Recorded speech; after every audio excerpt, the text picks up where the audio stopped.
Good evening, and welcome to History for Your Sleep. You're safe here, and you can let your mind settle for a moment. Take a slow, comfortable breath and allow the day to loosen its weight around you. If these calm journeys bring you peace, you may subscribe whenever it feels right, quietly, naturally, without any hurry at all. Now, a gentle story begins. Tonight, we step into Teotihuacan, a vast stone city built on silence and scale. Wide avenues, towering pyramids, stone plazas worn smooth by countless steps. A city shaped by routine, where life moved beneath monumental walls and familiar paths. Let us wander there, slowly, softly, and allow Teotihuacan to rise around us in the calm of the night.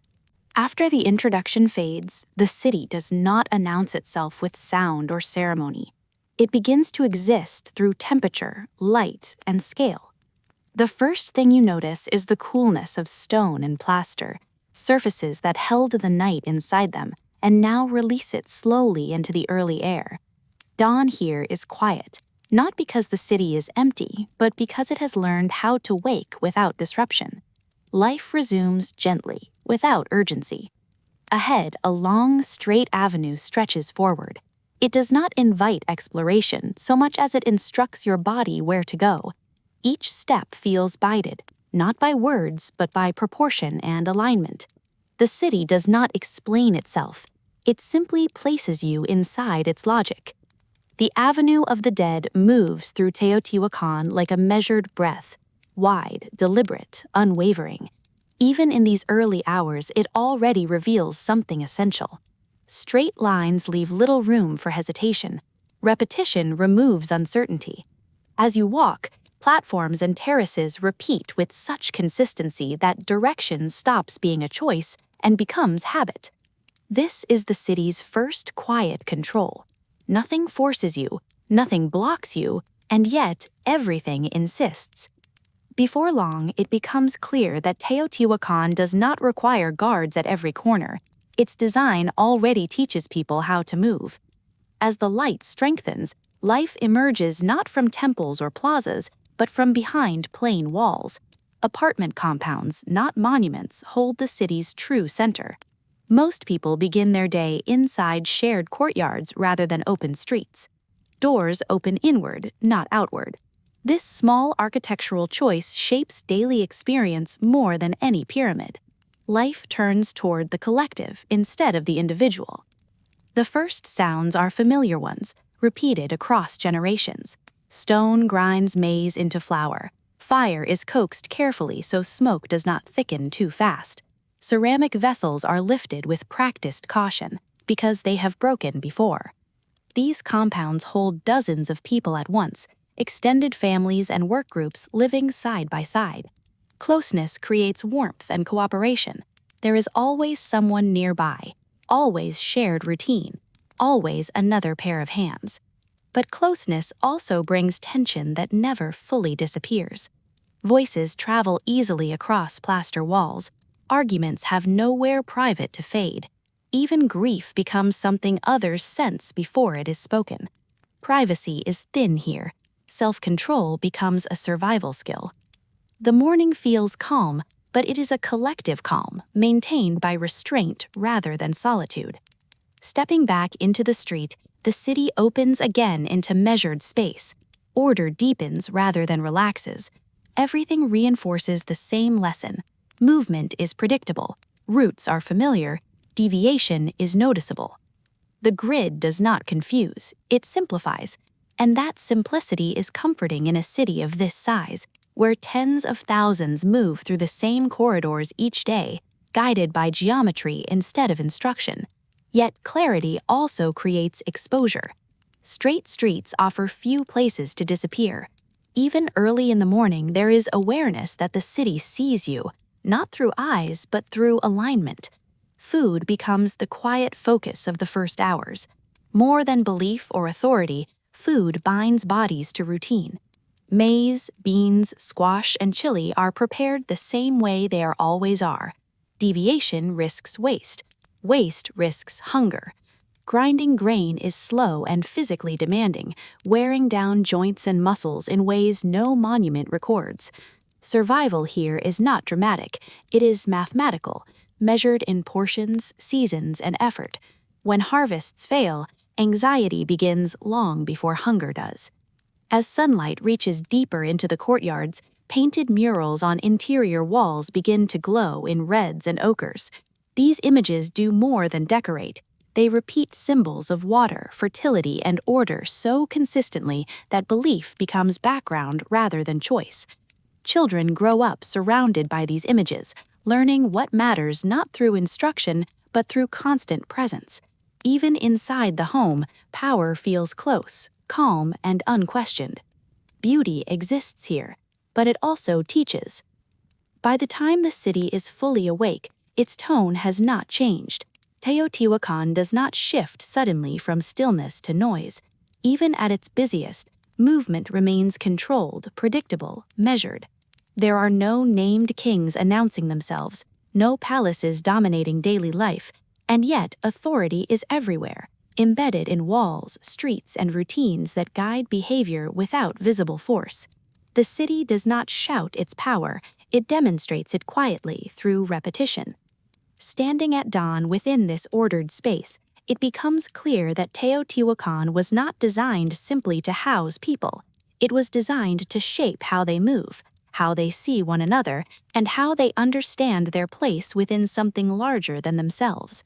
The calm you feel is real, but it is structured, maintained by architecture that reduces uncertainty while quietly limiting freedom. And as the morning deepens and footsteps multiply along the straight avenues, the question shifts. It is no longer how people lived here, it is how the city trained them to live this way, guiding every movement so gently that control felt like routine. That is where Teotihuacan truly begins to reveal itself. As the morning settles fully into the city, the feeling that first appeared at dawn becomes clearer. Teotihuacan does not simply contain people, it arranges them. The longer you move through its streets, the more obvious it becomes that movement itself is one of the city's most carefully managed elements. The grid is not an abstract plan hidden beneath the ground. It is something the body learns quickly. Straight paths reward predictability. Predictable movement reduces friction, confusion, and resistance. And when movement becomes predictable, thousands of individuals can function as a single coordinated rhythm. As you walk, routes repeat themselves with subtle variation. This repetition is not accidental. Familiarity shortens decision-making. When choices are limited, people hesitate less, they move faster, they blend into the flow more easily. Platforms rise at regular intervals. Terraces echo one another. Sightlines remain long and uninterrupted.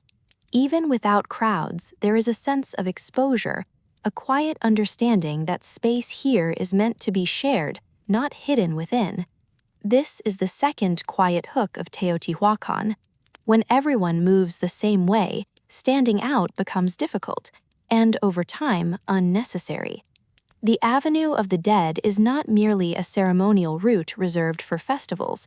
It is a reference line, a backbone that teaches orientation. Daily routes align themselves around it, whether people consciously think about it or not. Time here is not measured by clocks, it is measured by distance and repetition, by how long it takes to walk from compound to workshop, from courtyard to market, from neighborhood center back to home. In a city this large, spatial discipline becomes comforting. It reduces uncertainty, but it also quietly removes alternatives, narrowing the ways one can exist without friction. Public space feels open, but not free. Openness increases visibility. Visibility encourages conformity. Large plazas allow gatherings, processions, shared experiences, but they also make observation easy. When many people occupy the same space, behavior regulates itself. Expectation replaces enforcement. There is little need for constant supervision. Deviation becomes noticeable on its own. This awareness settles into daily life like an unspoken agreement. It is easier to move with the city than against it. Even the absence of named rulers contributes to this atmosphere. Power does not concentrate in a single visible figure that can be blamed or challenged. Instead, it spreads through institutions, rituals, and urban form. Authority feels impersonal, embedded in stone rather than voice. This makes it harder to resist. There is no single source to confront. The city itself becomes the organizer, guiding bodies through space in ways that feel natural precisely because they are consistent. As people move between neighborhoods, encounters remain predictable, routes overlap, familiar faces appear again and again. This fosters coordination, but it also limits privacy. Here, anonymity does not come from distance, it comes from blending in. Learning when not to attract attention becomes a form of social intelligence. Children absorb this early, watching how adults move, where they pause, which spaces feel appropriate, and which invite quiet caution. The darker thread beneath this order is subtle. Nothing feels immediately oppressive, yet the city leaves little room for spontaneous detours, emotional outbursts, or prolonged isolation. Straight streets do not allow easy escape. Wide avenues do not offer concealment.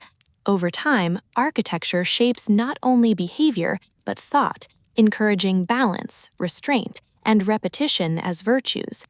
Anxiety does not come from fear of punishment, it comes from the risk of imbalance, from stepping out of rhythm in a place that values harmony above expression. Markets, workshops, and neighborhood centers fit neatly into this system. Daily errands reinforce the same paths again and again, embedding routine into muscle memory. The city does not rush people, but it does not let them drift. This controlled calm creates efficiency at scale, allowing Teotihuacan to function without the chaos that might otherwise erupt in a city of this size. Yet efficiency has a cost. When movement is guided so precisely, life begins to feel scheduled, even without written rules. This is where Teotihuacan's control becomes most effective. It does not feel like control at all. People experience it as order, as reliability, as a city that works. And because it works, they trust it.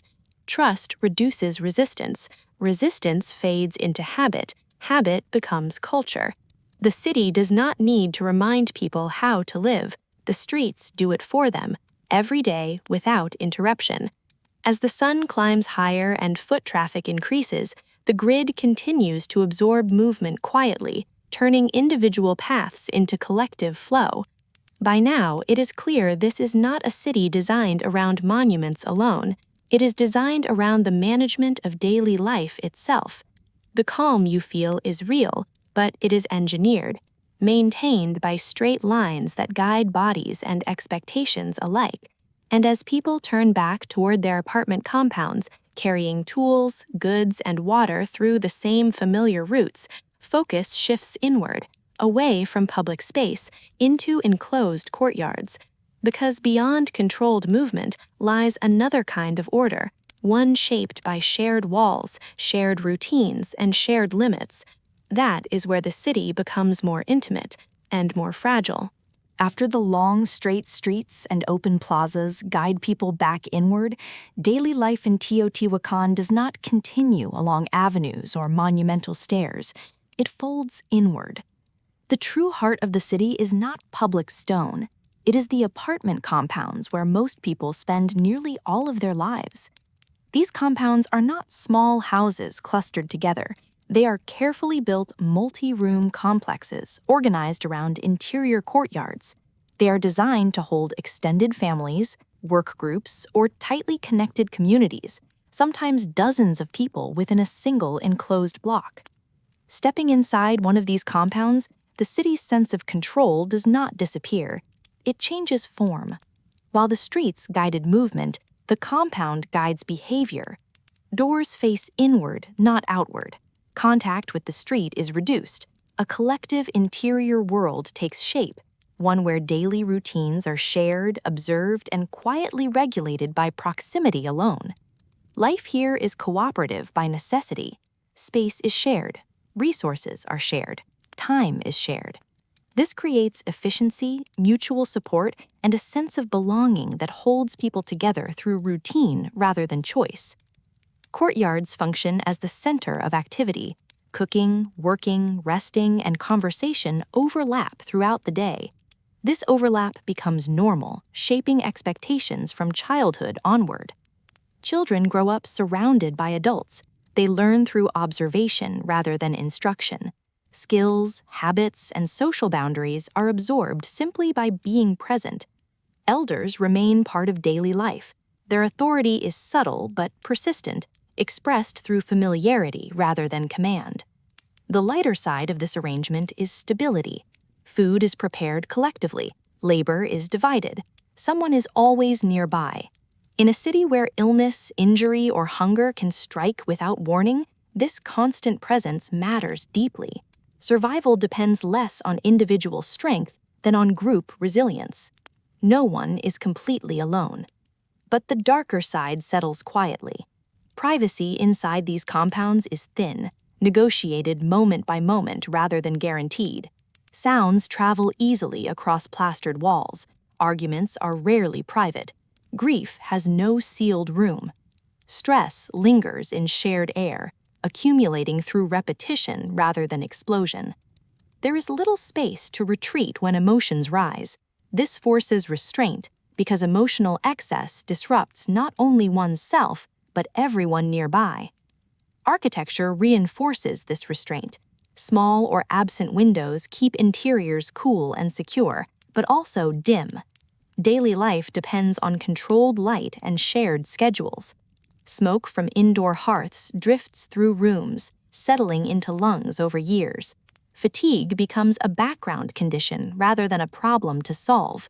Bodies adapt, but they also wear down, and this wear is accepted quietly because everyone shares it. The compound blurs boundaries between work, ritual, and rest. Workshops sit beside sleeping areas. Altars appear near cooking spaces. Offerings are made where people eat and sleep, reminding residents that belief is not separate from life, but woven into its most ordinary actions. Routine itself becomes sacred through repetition. Living so closely together creates informal surveillance. Everyone knows who wakes early, who returns late, who struggles, who deviates from expected rhythms. This knowledge is not always malicious, but it is powerful. Behavior is shaped through anticipation rather than punishment. Standing out inside a compound is difficult. Over time, conformity becomes comfortable, even protective. There is quiet irony here. The compounds are painted, maintained, and carefully organized, signs of care and intention, yet they also function as social machines, producing reliability at the cost of individuality. Identity becomes group-based rather than personal. People define themselves through household, craft, or neighborhood, not ambition or expression. As the day advances, compounds empty and refill in waves. Some leave for work, others return with goods, water, or tools. This rhythm repeats so consistently that time feels circular rather than linear. Life here is not about progress, it is about maintenance, about keeping balance from one day to the next without disruption. And as morning tasks begin to dominate these enclosed spaces, grinding maize, tending hearths, organizing tools, focus shifts from shared architecture to shared labor. Because inside these walls, the day truly begins not with movement, but with work. As the compound settles fully into its daily rhythm, morning does not announce itself loudly. There are no bells, no public signals, no sudden change of pace. Instead, the day arrives through a gradual layering of familiar sounds and movements, ones everyone recognizes without needing to look up. The city's larger order has already guided people back inside.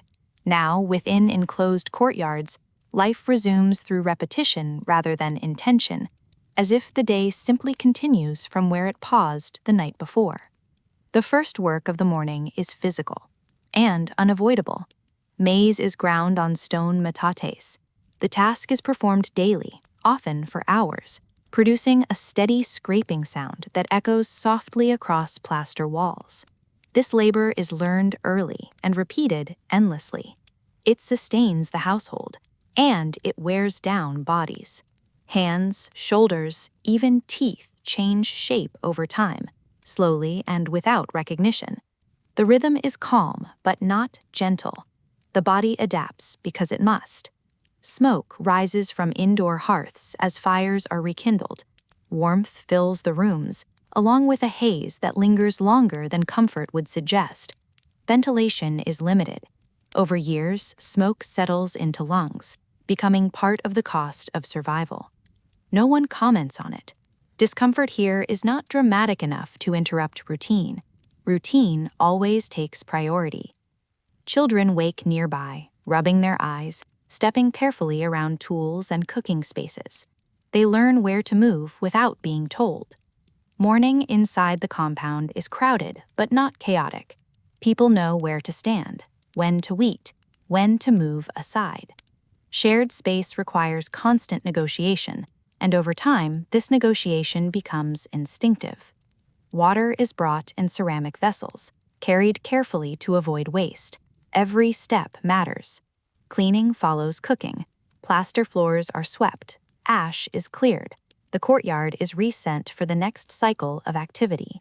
This order creates a sense of control, one that offsets uncertainty beyond the walls.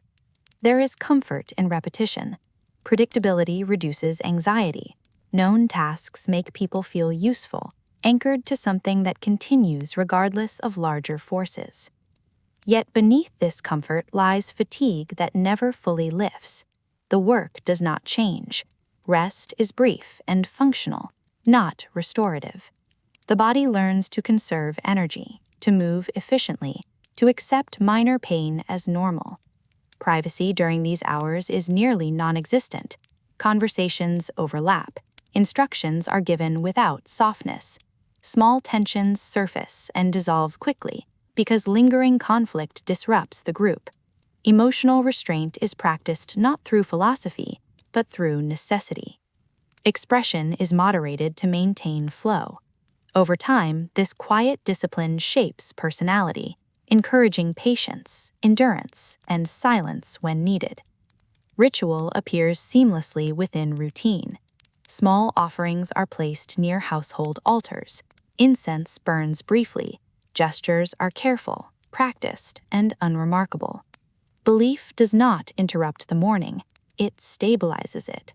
These acts align the household with forces believed to govern balance and continuity. Fear here is not sharp, it is diffuse, a background awareness that mistakes matter, even when unnoticed.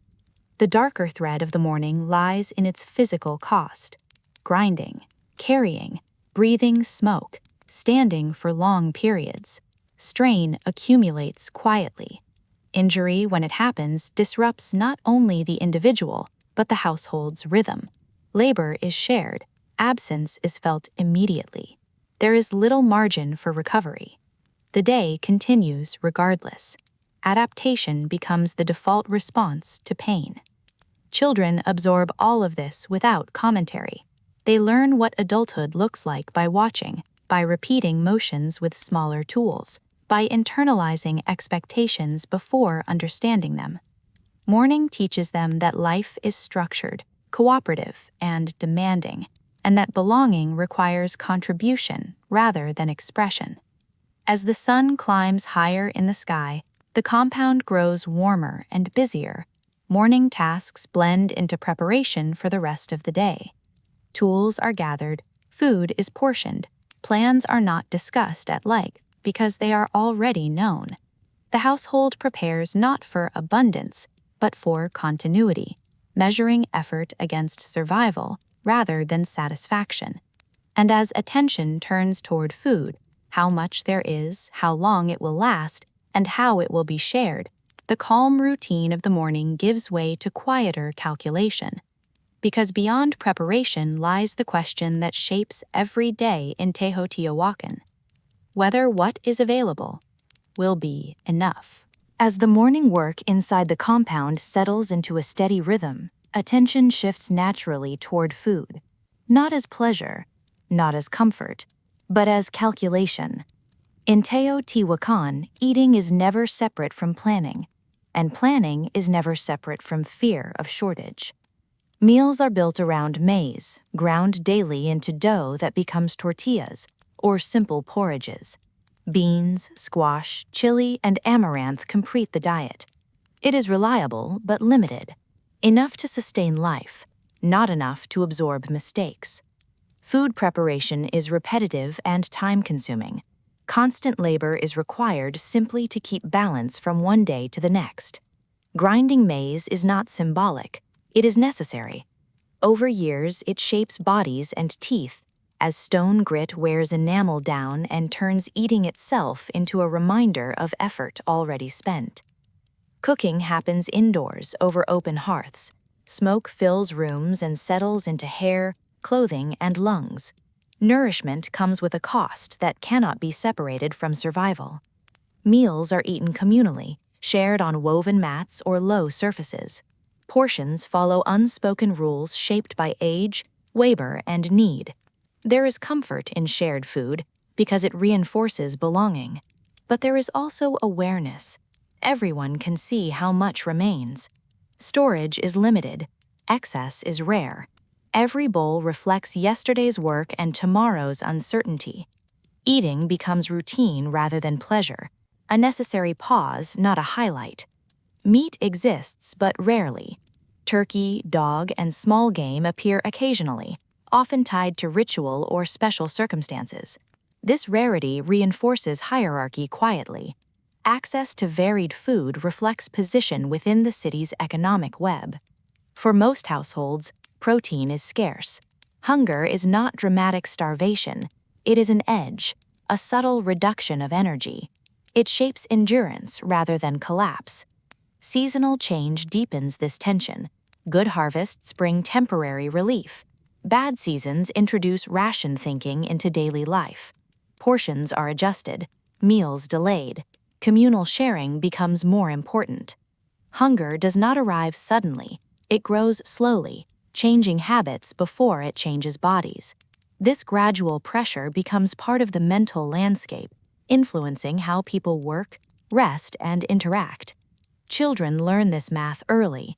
They notice when bowls are fuller and when they are not. Waste is dangerous. Food is not guaranteed. Appetite is moderated by example, not instruction. Early discipline shapes lifelong restraint. Food teaches patience. Patience becomes virtue. The darker side of this system lies in fragility. Injury, illness, or disruption in trade ripples quickly through a household. Labor and food are tightly linked. When someone cannot work, the impact is immediate. There is little surplus to absorb loss. Support depends entirely on group resilience. Hunger becomes a social problem, binding people together while increasing stress within shared spaces. Markets supplement supplies, but they do not eliminate risk.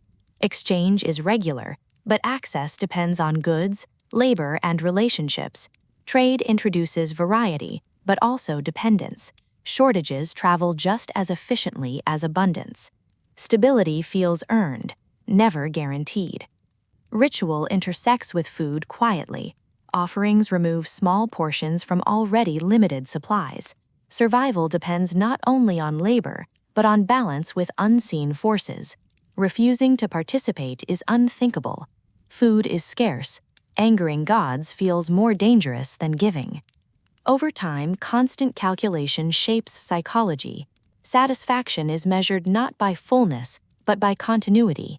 A day without hunger is success. A season without loss feels like fortune. Desire narrows, ambition fades.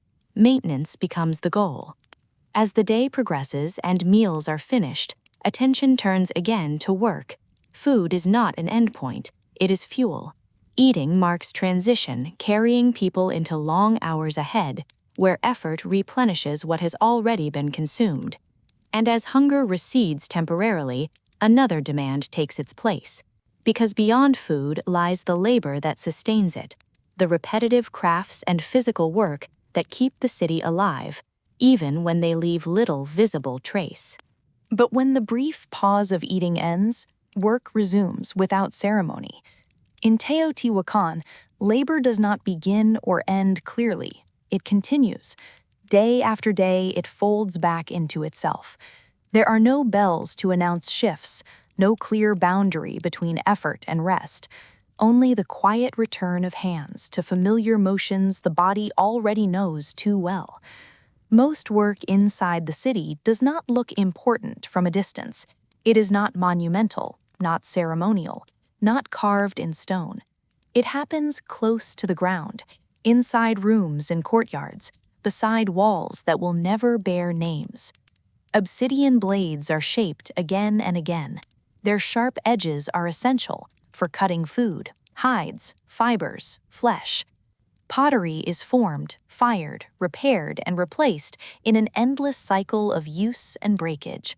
Textiles are woven patiently, threads crossing and tightening until cloth appears through repetition rather than inspiration. This labor is skilled, and it is narrow. Crafts are learned early, usually inside the same apartment compound where one lives. Knowledge passes through family or group association. Choice is limited. You do what your household does. Identity follows occupation. Occupation follows birth or circumstance. Movement between roles is rare. Ambition is expressed not through advancement, but through endurance. The physical cost accumulates quietly. Archaeological evidence shows worn joints, stress injuries, skeletal markers of long-term strain. Bodies age faster than calendars measure. A single accident, a slipped blade, a cracked vessel, a fall while hauling materials can permanently reduce a person's ability to contribute. Because here, labor equals survival. Injury is not a pause, it is a turning point. Children are present throughout this world of work. They watch, they assist, they carry water, sort materials, help with preparation. They absorb routines long before they understand them. Childhood is not separate from productivity, it is preparation for it. Workspaces exist beside living spaces. Rest and effort blur together. Smoke from hearths mixes with dust from crafting. Sound carries easily across courtyards. Fatigue is not private, it is shared. Even exhaustion becomes communal. The darker truth of this system lies in invisibility. Because work is constant, it is rarely acknowledged. There are no rewards for persistence beyond continued inclusion. Labor does not promise improvement, it promises continuity. The city depends on thousands of lives repeating motions that never appear in murals or monuments, yet without them, nothing else could function. Specialization deepens dependence. Obsidian workers rely on traders rely on producers, builders rely on repairers. No task stands alone. This interlocking structure creates stability, and it limits escape. To stop working is not rebellion, it is collapse. Authority rarely needs to intervene. Necessity enforces discipline more efficiently than punishment. People work because not working is unthinkable. Hunger does the rest. Obligation follows. Social pressure completes the circle. Surveillance exists, but it is subtle, embedded in shared spaces, in predictable routines, in the awareness of being needed. There is dignity in skill, but little romance. Mastery does not lift you upward, it pulls you deeper into repetition. Over years, work becomes muscle memory. Hands move without thought. The mind drifts while the body continues. This drifting is not freedom, it is coping, a way to endure long days without resistance. As evening approaches, the effort of the day settles into bodies and walls alike. Tools are set aside carefully, not because they are precious, but because tomorrow they must be used again. Nothing is finished, everything is paused, and as labor quiets temporarily, another space begins to pull people outward, because beyond workshops and courtyards lies the market, the place where work becomes exchange, and where the city briefly reveals how many different lives are bound together inside its ordered grid. As work loosens its grip on the hands, movement shifts outward. People leave the quiet repetition of workshops and courtyards and drift towards spaces where the city briefly feels more open, more vocal, more alive. The markets of Teotihuacan do not erupt into chaos. They gather slowly, as people arrive carrying what they have made, grown, repaired, or salvaged. Each arrival adds weight. Each presence alters the rhythm. Markets are places of exchange. They are also places of recognition. Faces repeat, voices return. Bargaining remains quiet, practiced, restrained. Everyone understands the limits of supply long before prices are spoken. Food changes hands carefully. Obsidian tools noose from maker to user. Textiles pass from loom to shoulder. Nothing here is extravagant. Nothing is unimportant. These spaces reveal the city's deeper complexity. Teotihuacan is not a single people living a single way. Archaeological evidence shows foreign neighborhoods, Zapotec, Maya, Gulf Coast communities, living permanently inside the city, not as visitors, but as residents. Accents mix, clothing styles shift slightly, ritual habits overlap without fully merging. The city breathes with multiple origins, held together not by shared ancestry, but by shared routine. There is something gentle in this coexistence. Foreigners are not sealed away behind walls, nor are they erased into sameness. They live, work, and trade alongside others, forming long relationships that stretch across years and generations. Children grow up hearing multiple languages without naming them as foreign. Difference becomes familiar through repetition. Yet the darker layer never disappears. Being foreign does not mean being equal. Status remains fragile, negotiated daily through usefulness, reliability, and visibility. Outsiders can be welcomed and still watched. Their presence enriches the city, but also marks them as distinct, especially when tension rises or resources tighten. Markets amplify this pressure quietly. They are public spaces, and public spaces in Teotihuacan are never neutral. Movement is visible, behavior is observable. Straight lines and open plazas allow gathering, but they limit concealment. You are seen not only by neighbors, but by the city itself through architecture and routine surveillance. Trade depends on trust, but this trust is practical, not emotional. It grows from repetition, not from intimacy. You trade with the same people because familiarity reduces risk, not because it creates closeness. This stability protects the system, and it reinforces boundaries. Food stalls draw particular attention. Hunger shapes memory stronger than craft ever does. Maize, beans, squash, and chili dominate offerings, and their presence, or absence, signals the health of the season. When supply is good, conversation softens. When it is not, silence grows heavier. Ration thinking appears early, long before crisis. Children move through these spaces carefully. They learn where they belong and where they do not.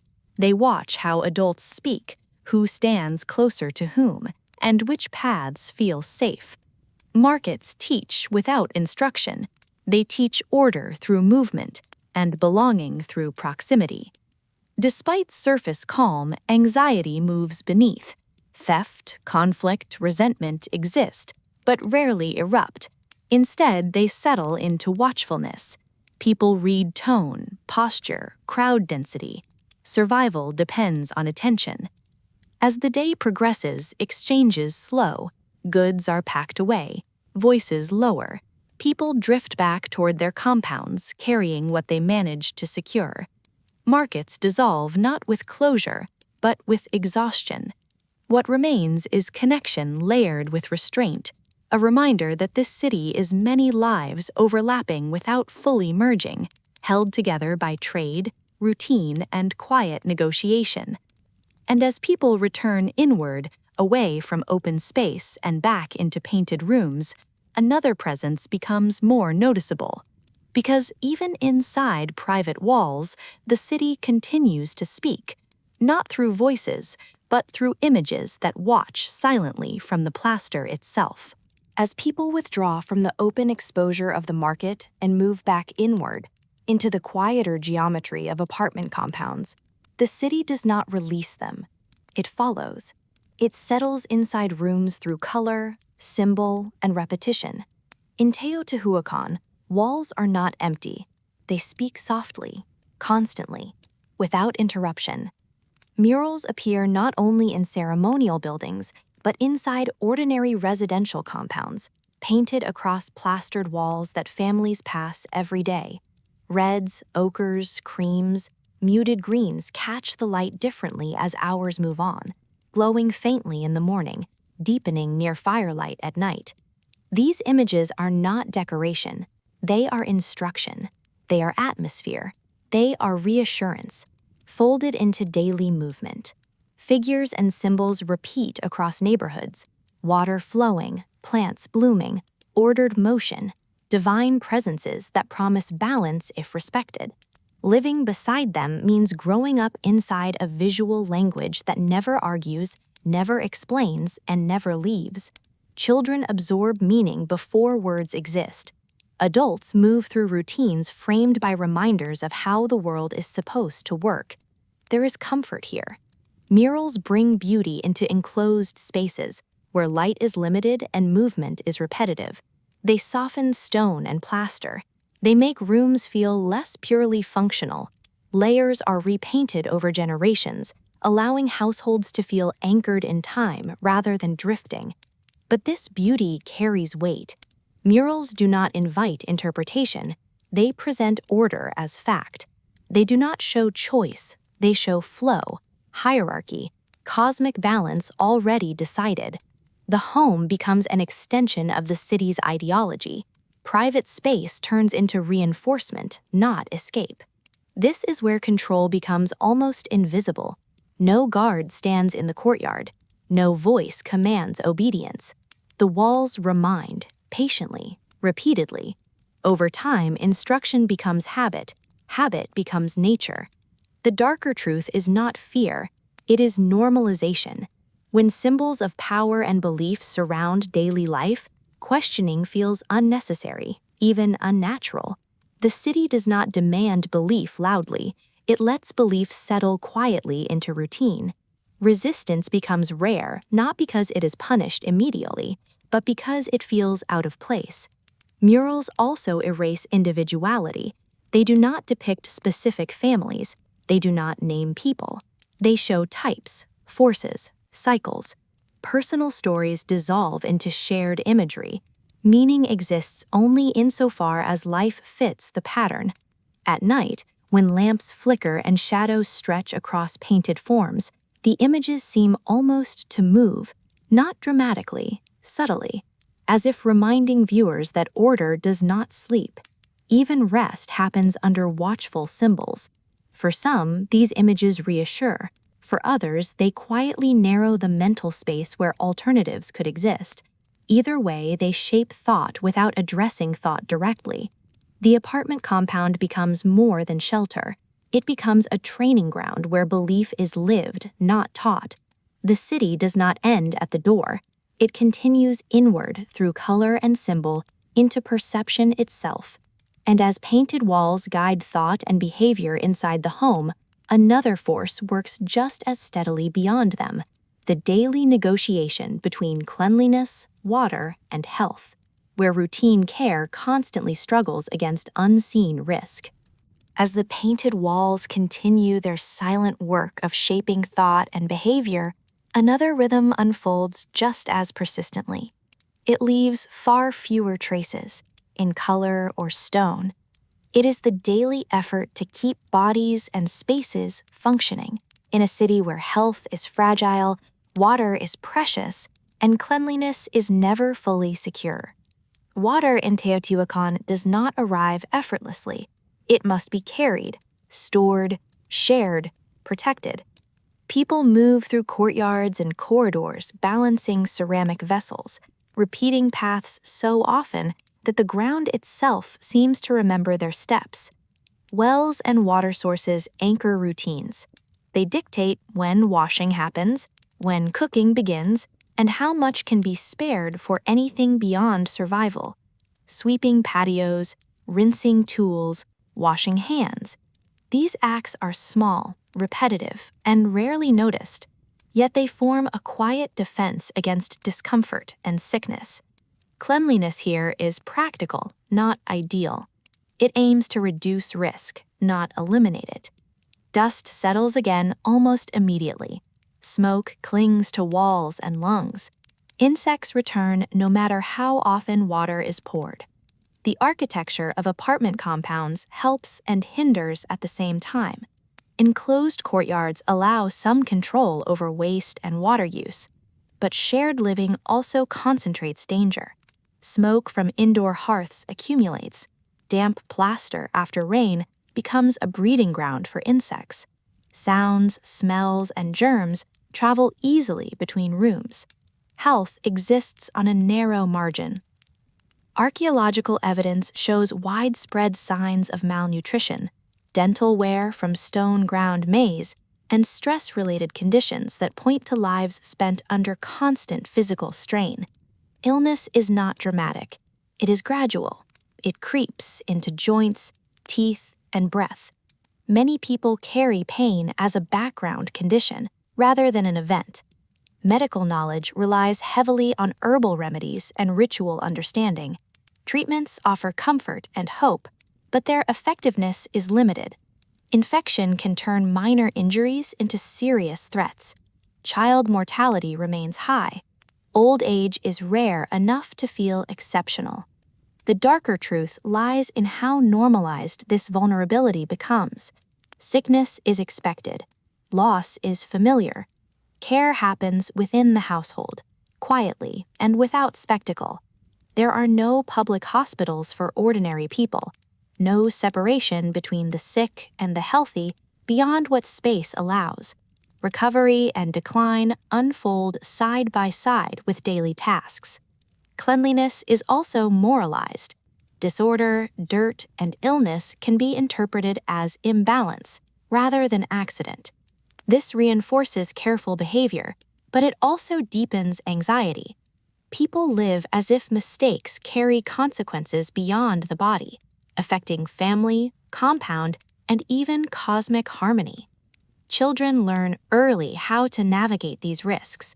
They are taught where to walk, what to touch, and when to wash. Caution becomes instinct. Play exists, but it is bounded by awareness. Health becomes a shared responsibility, enforced not through rules, but through observation and repetition. Despite effort, epidemics still pass through the city. Crowded living amplifies spread. When illness appears, routines tighten, movement slows, silence increases. People rely on familiarity and endurance rather than solutions. What holds the city together is not the absence of disease, it is the ability to continue despite it. Life does not pause for health. Work, belief, and obligation continue, adjusted but unbroken. And as bodies carry both labor and vulnerability through the day, another force shapes how people cope with uncertainty, not through cleanliness, not through care, but through belief woven into every gesture, where routine itself becomes protection against unseen imbalance. As concern for health settles quietly into habit, belief takes over where certainty ends. In Teotihuacan, belief is not a subject for argument or reflection. It is action, repetition, timing. It lives in routine, not in words. People do not ask whether the gods exist. They behave as if balance depends on them, because the city itself suggests that it does. Offerings appear in small household shrines without ceremony. Incense burns briefly, gestures are made carefully, and life moves on. Faith is practical. It fits between tasks. Belief regulates movement, speech, and restraint. Certain days feel heavier than others. Certain actions are delayed or avoided without explanation. The calendar matters, even when no one names it. Time is not neutral. Some moments are safer than others. Inside apartment compounds, ritual blends into domestic life. Altars sit near sleeping spaces. Food meant for the living is briefly shared with unseen forces before being eaten. Children grow up watching adults perform these actions without discussion. They learn that belief is something you do, not something you explain. The darker thread runs quietly underneath. Fear here is not panic, it is awareness, a sense that imbalance, drought, illness, conflict, is never random. Something must have gone wrong. Someone must have failed to act correctly. This way of thinking disciplines behavior without force. When misfortune strikes, people search inward rather than outward. Doubt becomes dangerous, not because it is punished directly, but because it threatens order. Silence feels safer than questioning. Public ritual reinforces this pattern. Large ceremonies in plazas are carefully staged, distant enough to feel overwhelming, close enough to feel personal. Crowds watch, listen, absorb the message. The city remains stable because the rituals continue. Order is maintained because belief is maintained, and everyone understands the unspoken truth. Monuments are not only symbols, they have demanded lives before. The evidence is built into the city itself. This knowledge does not produce rebellion, it produces compliance, shaped by awe. At home, belief softens but does not disappear. Household rituals mirror state ideology in miniature. Offerings repeat the same symbols seen on murals and monuments. The same gods appear everywhere, on walls, in plazas, inside rooms. There is no escape from the visual language of power. Belief also fills gaps that medicine and planning cannot. When illness lingers or crops fail, explanation matters more than solution. Ritual provides meaning, even when it cannot provide relief. In this way, belief stabilizes anxiety rather than removing it. Children learn fear gently, not through threats, but through correction. A gesture done wrong is quietly fixed. A word said at the wrong time is ignored. Over time, caution becomes instinct. What makes Teotihuacan distinctive is not how intensely people believe, but how seamlessly belief merges with daily life. There is no moment when faith begins, it is already there when the day starts. And as belief shapes every movement and choice, it prepares people for something larger, the monumental center of the city, where belief becomes spectacle, and where the distance between ordinary life and state power becomes impossible to ignore. From the quiet discipline of household belief, life in Teotihuacan occasionally pulls people outward, away from enclosed courtyards and familiar walls, toward the monumental center of the city, a place that feels both shared and distant at the same time. The transition is physical before it is emotional. Streets widen, platforms rise, space opens, and with it comes the sense that ordinary life has stepped into something larger than itself. The monumental core is not a neighborhood. Almost no one lives here. It is approached, entered, and left behind. This alone creates distance. Daily routines are interrupted. Movement slows, voices drop.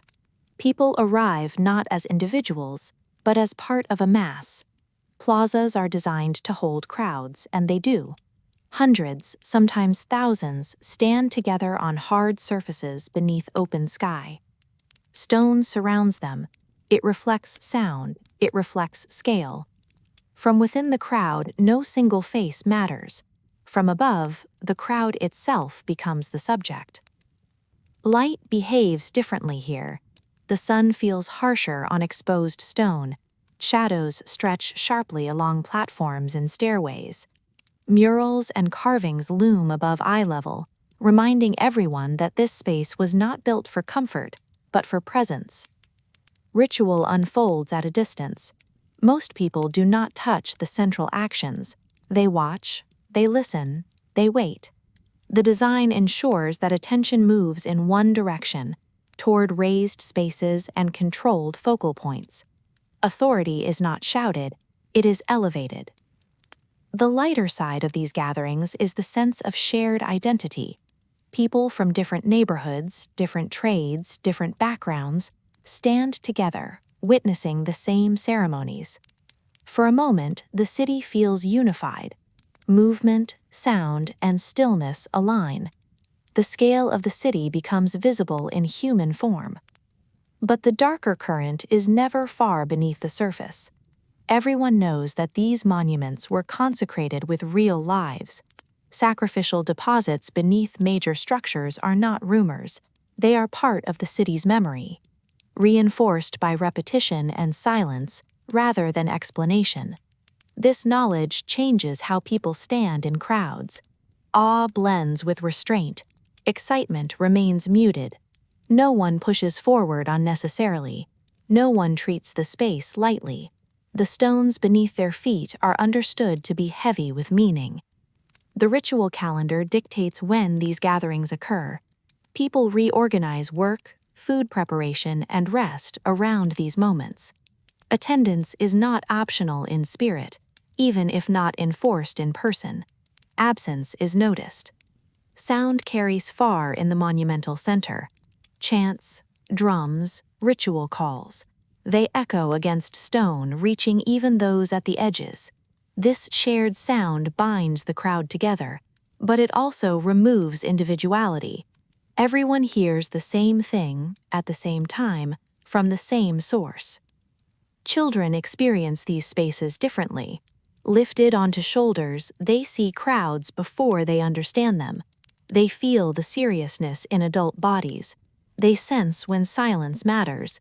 And they learn early that some places demand stillness, without being told why. After rituals end, the crowd disperses slowly. People do not leave all at once. There is no rush. The return to domestic life happens gradually, as if shaking off the weight of something larger than the self. Walking back through straight streets toward apartment compounds, people carry the experience with them. The memory of stone, scale, and distance settles quietly into routine. Nothing needs to be discussed. The city has already spoken. What the monumental center does best is remind people of their position. Ordinary life may feel communal, familiar, and human, but the city's core stands apart, reinforcing that power exists above and beyond daily concerns. And yet, under ceremony and distance, rumors circulate. Whispers about hidden spaces, sealed passages, places not meant for crowds. Not everyone is allowed everywhere. Not everything is meant to be seen. As attention shifts from open plazas to what lies behind walls and beneath stone, curiosity replaces awe. Belief gives way to mystery, setting the stage for the quieter, more unsettling knowledge of sacred secrecy that follows. After the openness of plazas and the measured distance of public ritual, Teotihuacan narrows again. Not physically, but psychologically. Attention turns away from what everyone can see and toward what few are allowed to approach. The city does not end at stone platforms and stairways. It continues inward, downward, behind walls. Some spaces are simply not meant for most people. This knowledge exists without maps or explanations. It lives in routine avoidance, in the way paths curve slightly, in doors that remain closed, in areas where footsteps soften instinctively. Sacred secrecy is not announced, it is learned. The monumental center suggests order and visibility, but beneath that order are layers of restriction. Certain structures are entered only by specific individuals, at specific times, following specific rules. Access is controlled quietly, without spectacle. People know this because they feel it. Guards are not always present. Authority does not need to be visible when custom is strong. Children are told not to wander. Adults lower their voices. Rumors fill the gaps where explanation stops. Some sacred spaces are elevated, others are hidden below ground. Tunnels beneath major monuments are not part of daily life, but their existence shapes imagination. Even without seeing them, people sense that the city has depths not meant for ordinary eyes.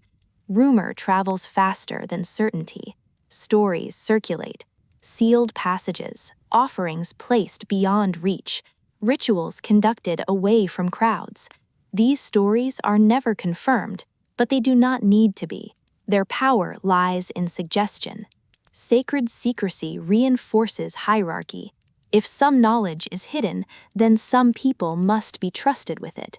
This alone creates distance. Even without kings or named rulers, access itself becomes authority. The lighter side of secrecy is wonder. Mystery gives the city depth. Not everything is exposed. Not everything is reduced to routine. The unknown leaves room for belief to breathe. But the darker side is fear, shaped by uncertainty. When rules are unclear, caution grows. People avoid mistakes not because they know the consequences, but because they do not. Silence becomes safer than curiosity. Children absorb this early. They learn which areas are spoken of quietly, which routes are discouraged, which questions receive no answer. Sacred secrecy becomes part of growing up, folded into awareness like weather or hunger. Even inside apartment compounds, secrecy echoes. Household shrines mirror larger restrictions. Certain rituals are shared, others are private. Certain objects are handled only by elders. Certain words are spoken only on specific days. This layered secrecy creates a city where knowledge is uneven by design. No one knows everything. Most people know only what they need to survive, to work, to believe correctly. The rest is left to institutions. From a distance, Teotihuacan appears open, wide avenues, large plazas, visible monuments. But lived from within, it feels compartmentalized, spaces within spaces. Permission matters. Secrecy also protects authority from challenge. When rituals occur out of sight, they cannot be questioned. When sacred actions are hidden, interpretation is controlled. Power becomes difficult to confront because it is never fully visible. At the same time, secrecy reduces chaos. Not everyone crowds sacred spaces. Not everyone interferes. The city functions smoothly because access is limited and limits are respected. As daylight fades, secrecy grows stronger. Darkness sharpens boundaries. Paths that feel neutral during the day feel forbidden at night. Stories gain weight when visibility drops. People retreat inward, away from monuments, toward domestic spaces, carrying unanswered questions with them. The city does not resolve these questions, it allows them to linger. Sacred secrecy is not an exception in Teotihuacan, it is part of the system. It shapes belief, obedience, and fear without constant enforcement. And when night arrives fully, when firelight replaces stone glare, and the city's vastness dissolves into pockets of shadow, secrecy no longer feels distant or abstract. It feels immediate, personal, close. The city grows quieter, but not simpler. What cannot be seen becomes more powerful than what can, leading directly into the altered rhythms, risks, and instincts of nightfall. Night in Teotihuacan does not arrive suddenly. It settles in layers, the way dust settles after a long, dry afternoon. Light fades first from wide ceremonial spaces, where stone absorbs the last warmth of the sun. Then it withdraws from smaller courtyards and corridors, where daily life has already begun to slow. As evening deepens, the city changes its rules. Straight avenues that felt open during the day become long, dark channels. Distances stretch. Familiar routes feel less forgiving. People move with purpose now, not curiosity. Night is not a time for wandering. Inside apartment compounds, small fires are tended carefully. Firelight flickers against plastered walls, briefly illuminating murals, then shadows swallow them again. Painted figures, symbols of water, fertility, cosmic order, shift in the moving light, as if watching quietly from the walls. Voices lower, conversations shorten. The city exhales. Families gather close, mats are adjusted, tools are set aside. Food is eaten without ceremony because tomorrow's work will arrive early. Children are guided inward, away from courtyards, away from doorways. Night is not dangerous everywhere, but it is unpredictable enough to demand caution. The lighter side of night is rest. Muscles worked since dawn finally loosen. Grinding stones fall silent. Smoke thins. For a few hours, the pressure of routine eases, and bodies are allowed to simply exist. But rest in Teotihuacan is never complete. Crowded living means sound travels easily. A cough from one room, a whispered argument from another, the shifting of someone unable to sleep. Privacy dissolves after dark, just as it does during the day, only now it feels heavier. Outside the compounds, the city grows sparse. There's no widespread street lighting. Movement belongs mostly to those who must move: guards, ritual attendants, late workers finishing tasks they could not leave undone. Everyone else stays where they are supposed to be. Fire is both comfort and threat. Wooden beams, woven mats, stored goods, everything burns. Flames are kept small on purpose. A single mistake could spread quickly in clustered living spaces. Fire anxiety is constant, even when nothing happens. The darker side of night lies in uncertainty. Illness feels more serious after sunset. Pain becomes harder to ignore. Without modern medicine, nighttime sickness carries fear, fever, infection, breathing trouble. Help may not come until morning, and sometimes morning is too late. Insects rise from stagnant water as temperatures drop. Bites are common. Disease is invisible but familiar. People do not name it scientifically, but they understand its patterns. Night is when the body feels most vulnerable. There is also social fear. Arguments unresolved during the day do not always sleep. Tensions linger. Debt, jealousy, resentment. In tight quarters, conflict has nowhere to escape. Public punishment is not common at night, but memory of it is. People remember what happens to those who break rules. Authority does not need to announce itself in the dark. It already exists in habit and restraint. Children absorb this atmosphere early. They learn which sounds mean safety and which mean trouble. They learn that silence can be protection. Night trains the senses as much as daylight trains the body. Beyond the compounds, the monumental center looms quietly. Pyramids do not disappear in darkness. They become heavier, less approachable. Their outlines block stars. Their presence reminds people that power does not sleep. Somewhere beneath those structures, sealed spaces remain untouched, offerings and rituals far removed from ordinary life. At night, these hidden depths feel closer, even when unseen. Sleep comes unevenly. Some rest deeply, others lie awake, listening to the city breathe. Wind moves through corridors. Dogs bark in the distance. A sudden sound sharpens attention again. Night in Teotihuacan is not chaos, it is controlled stillness. It teaches people when to stop, when to stay, when to endure quietly. It reinforces boundaries learned during the day, making them feel instinctive rather than enforced. And as hours pass, as firelight dims and even watchful thoughts soften, the city prepares, without ceremony, for another cycle. But not everyone will be ready. Some will wake tired, some will wake sick, some will not wake at all. By morning, life will resume as if nothing happened.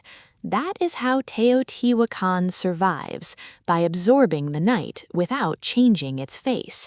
Yet signs are beginning to gather quietly in the dark. Empty rooms, fewer voices, a sense that something, slowly, unevenly, is shifting. And when dawn returns, it will rise over a city that looks the same, but is no longer entirely stable. Change in Teotihuacan does not announce itself with noise. It arrives quietly, almost politely, the way dust gathers in corners before anyone notices. At first, daily routines continue. People wake, work, cook. They move through familiar routes. The city still looks ordered.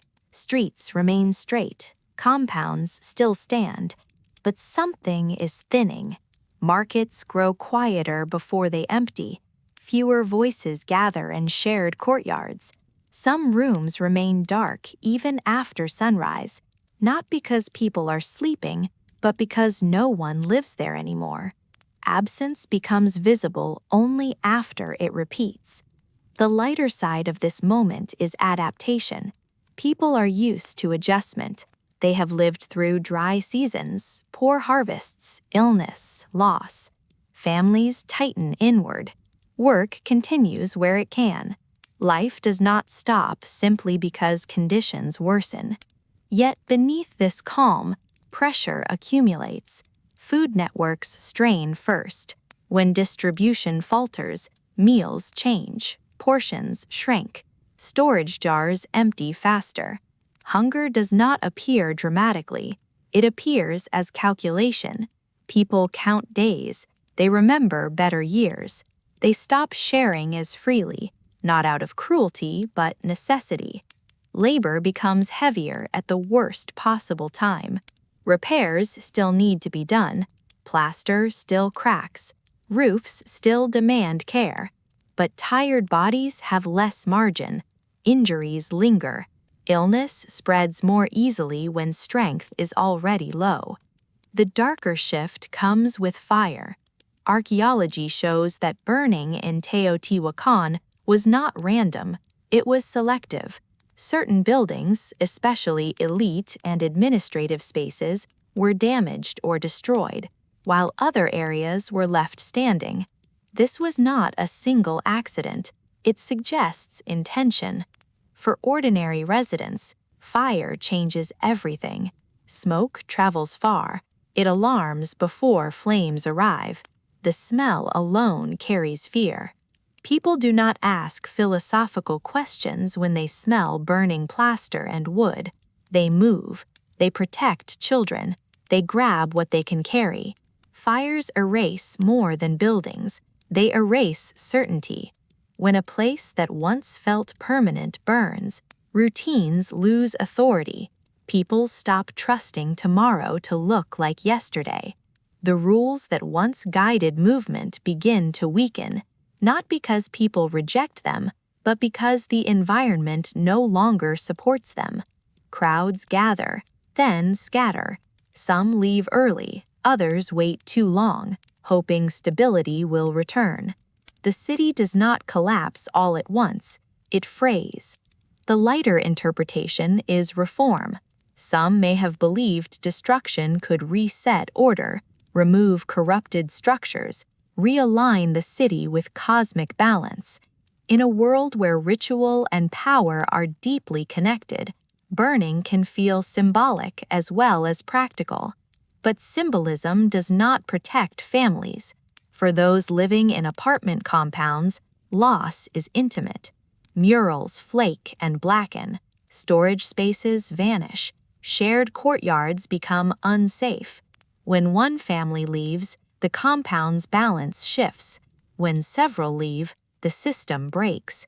Children notice first. Their play space is empty, familiar adults disappear. The city begins to feel larger and lonelier at the same time. Authority becomes distant. Institutional power, once invisible but reliable, now feels uneven. Some rules are enforced, others are ignored. Uncertainty replaces routine. And still, not everyone leaves. Some stay because they have nowhere else to go. Others stay because belief tells them endurance matters. Some remain simply because leaving feels more frightening than staying. The monumental core still stands. Pyramids do not burn easily. Stone remains unmoved by smoke. From a distance, the city looks intact. This illusion matters. It delays realization that daily life has already changed beyond repair. Eventually, the signs become impossible to ignore. Empty compounds multiply. Tools are left behind. Doors remain open. The soundscape thins. Where there once was constant human noise, grinding, conversation, footsteps, there is wind. The darkest truth is this: cities do not die when buildings fall. They die when routines stop being passed forward. Teotihuacan's strength was repetition, work, belief, shared living, controlled movement. When repetition breaks, the city becomes a shell of itself, even if walls remain standing. Smoke clears, fires end, but what burned was not only wood and plaster. What burned was confidence in continuity, and when that confidence fades, departure becomes thinkable. Not sudden, not dramatic, one family at a time. By the time silence settles fully, the city will still look monumental to outsiders. Stone will still rise against the sky, but the life that once filled it, ordinary life, will already be gone, and what remains will be misunderstood as abandonment rather than exhaustion. When Teotihuacan finally empties, it does not feel like an ending from inside. There is no final announcement, no single moment when everyone agrees that life is over. The city does not collapse. It simply grows quieter, one routine at a time. The first things to disappear are voices. Grinding stones stop turning in some compounds and never start again. Courtyards that once echoed with daily movement remain still through entire mornings. A door stays closed longer than usual, then permanently. The city learns absence slowly. Stone buildings remain where they have always been. Platforms still rise in careful lines. Murals still cling to plastered walls, their colors fading but recognizable. To an outsider, Teotihuacan still looks powerful, deliberate, complete. But power without people is only shape. The lighter truth is persistence. Not everyone leaves at once. Some families remain for a time, adapting their lives to smaller communities. They reuse spaces. They occupy fewer rooms. They make the city manageable again, briefly, by shrinking their world. Yet the systems that once supported daily life no longer function as before. Markets do not return to full rhythm. Shared labor becomes difficult without numbers. Ritual calendars lose their crowds. The logic of collective living begins to fail. Daily life was never sustained by monuments. It was sustained by repetition. Work followed by rest. Belief followed by routine. Neighbors followed by neighbors. When repetition breaks, stone cannot replace it. The darker reality is that ordinary people vanish first from history. Their homes were made of plaster, wood, and shared memory. These materials do not last. When families leave, their spaces decay quickly. Roofs collapse, floors crack, fire scars remain, but names do not. Archaeology will later uncover temples, tunnels, and offerings. It will speak confidently about ritual and power. But the quiet details, the way food was shared, how children learned paths through courtyards, how fear and comfort lived side by side, these disappear without record. Teotihuacan becomes a city of survivors that are not human. Stone survives. The grid survives. The ceremonial axis survives. The ideology carved into architecture remains visible long after the people who lived by it are gone. This is how the city becomes mysterious, not because it was unknowable when it lived, but because ordinary life leaves fewer traces than authority. The daily effort of tens of thousands fades faster than a single pyramid. The lighter reflection is humility. Teotihuacan reminds us that even the most carefully designed cities depend on fragile systems: food, trust, cooperation, health. When those systems weaken, strength becomes illusion. The darker reflection is recognition. The people who built, maintained, cleaned, cooked, repaired, and endured here were not mythic. They were tired. They worried about food. They feared illness. They followed rules because rules made survival possible. They did not leave monuments to be admired. They left routines that could not survive change. As centuries pass, the city becomes silent enough to feel eternal. Grass grows between stones. Wind replaces footsteps. The avenue of the dead becomes a path walked by no one who remembers why it was built. Visitors in later ages will stand among ruins and search for meaning in scale. They will ask who ruled, what gods were worshipped, why the city fell. But the most honest answer is quieter. Daily life ended because daily life became impossible to repeat. And that's how Teotihuacan truly disappears. Not in fire, not in conquest, but in the slow failure of ordinary days to begin again. Tonight, as we step away from this city of stone and silence, remember that what made it real was never its monuments, but the countless calm, difficult, repetitive lives lived between them, lives that rose with the morning, worked through the heat, endured the night, and then, one day, did not return. Let the city rest now. Let the stones keep their quiet, and let your own thoughts slow and soften just as the city once did. Thank you for walking through Teotihuacan with us. Good night, and may your rest be deep and peaceful.